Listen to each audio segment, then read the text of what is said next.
নমস্কাৰ, মোৰ চেনেলত আপোনাক স্বাগতম। নিজৰ তুলনা কেতিয়াও কাৰো লগত কৰিব নালাগে।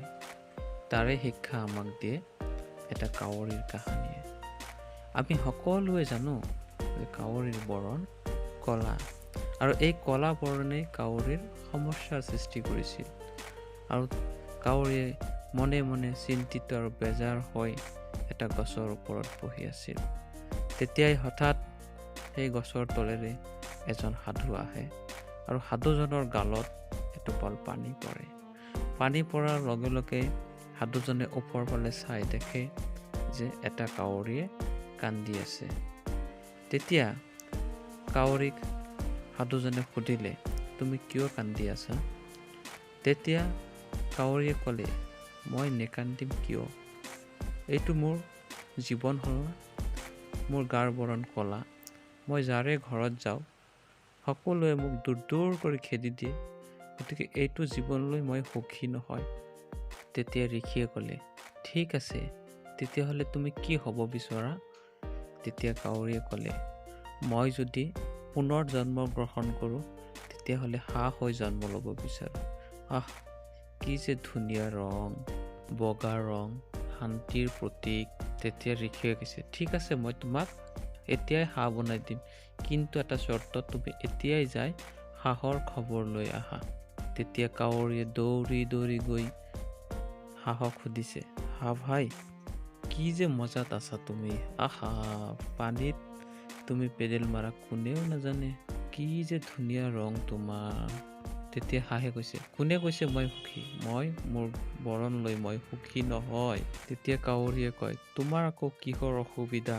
তেতিয়া হাঁহে কয়, মোৰ অসুবিধা হ'ল মোৰ গাৰ বৰণ বগা। এইটো ৰং মানুহৰ অন্তিম যাত্ৰাৰ ক্ষেত্ৰত প্ৰযোজ্য, অন্তিম যাত্ৰাৰ সংগী। আৰু মানুহে আহি যেতিয়া মোৰ ছবি তোলে, মোৰেই ছবি তুলিছে নে পানীৰ ছবি তুলিছে মই গমেই নাপাওঁ। হাঁহৰ কথা শুনি দুয়োজনে দৌৰা দৌৰিকৈ ঋষিৰ ওচৰত আহি ক'লে, মামলা গৰ্বৰ। তেতিয়া ঋষিয়ে হাঁহক ক'লে, ঠিক আছে, তেতিয়াহ'লে তুমি কি হ'ব বিচৰা? তেতিয়া হাঁহে ক'লে, মই ভাটৌ চৰাই হ'ব বিচাৰোঁ। কি ধুনীয়া ৰং, তেওঁক মানুহে লালন পালন কৰে, মিঠু মিঠু বুলি মাতে, কি ধুনীয়া ঠোঁট। সাধুৱে ক'লে, ঠিক আছে, মই তোমালোকক ভাটৌ চৰাই বনাম, কিন্তু তোমালোকে আগতে যাই ভাটৌ চৰাইৰ খবৰ লৈ আহা। এতিয়া দুয়োজনে জংঘলত গৈ ভাটৌ চৰাই বিচাৰি বিচাৰি হাবাথুৰি খাই আছে, আৰু এটা গছৰ ওপৰত কেইবাটাও ভাটৌ চৰাই বহি আছে, আৰু সেই গছৰ তলত চক্কৰ লগাই ওপৰত চাই দেখে যে ভাটৌ চৰাই বহি আছে। তেতিয়া ভাটৌ চৰাই কৈছে, কি ধুনীয়া ৰং তোমাৰ, কি ধুনীয়া ঠোঁট, তুমি আটাইতকৈ সুখী। তেতিয়া ভাটৌ চৰাই কৈছে, কোনে কৈছে মই সুখী? মই সুখী নহয়। মই কেনেকে সুখী হ'ম? তোমালোকে মোক বিচাৰি এইটো জংঘলত কেইবাটাও বাঘ লগাইছা, গতিকে মোৰ এইটো ৰং হ'ল না, তোমালোকে মোক দেখাই নোপোৱা। তেতিয়া কাউৰীয়ে কৈছে, তোমাৰো অসুবিধা? তেতিয়া ভাটৌ চৰাই কৈছে, হয়, মোৰো অসুবিধা। তেতিয়া তিনিওজনে আহি সাধুৰ ওচৰত আহিছে। সাধুৰ ওচৰত আহি কোৱাৰ পিছত সাধুৱে ভাটৌ চৰাইক কৈছে, তুমি কি হ'ব বিচৰা তেতিয়াহ'লে? তেতিয়া ভাটৌ চৰাই কৈছে, মই পিকক অৰ্থাৎ মৰা চৰাই হ'ব বিচাৰোঁ। ৰাষ্ট্ৰীয় চৰাই হয়, কি যে ৰূপ তাইৰ।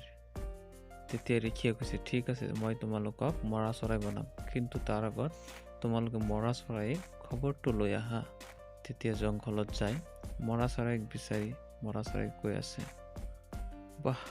তুমি যে কিমান ধুনীয়া, তুমি ৰাষ্ট্ৰীয় চৰাই, কি যে ৰূপ, তুমি যেতিয়া নাচা সকলোৱে তোমাৰ ফটো উঠাই, তোমাৰ বিষয়ে আমি কিতাপত পঢ়ো।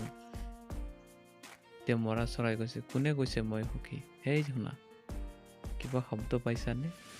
তেতিয়া কাউৰীয়ে কয়, পাইছোঁ। সেইটো কিহৰ শব্দ? যে সেইটো শব্দ হ'ল চিকাৰীৰ শব্দ, চিকাৰ কৰিবলৈ আহি আছে।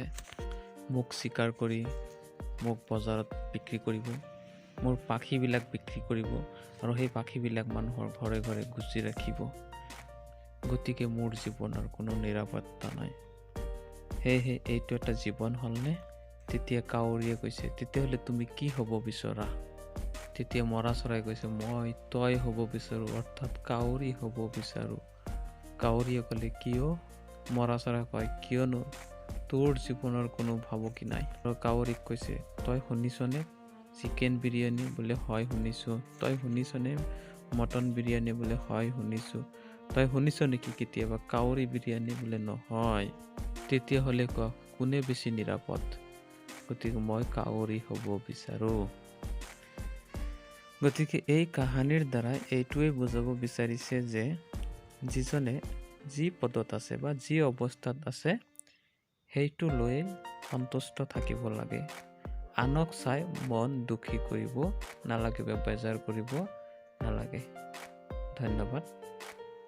মোৰ চেনেলটো ছাবস্ক্ৰাইব কৰিব প্লিজ।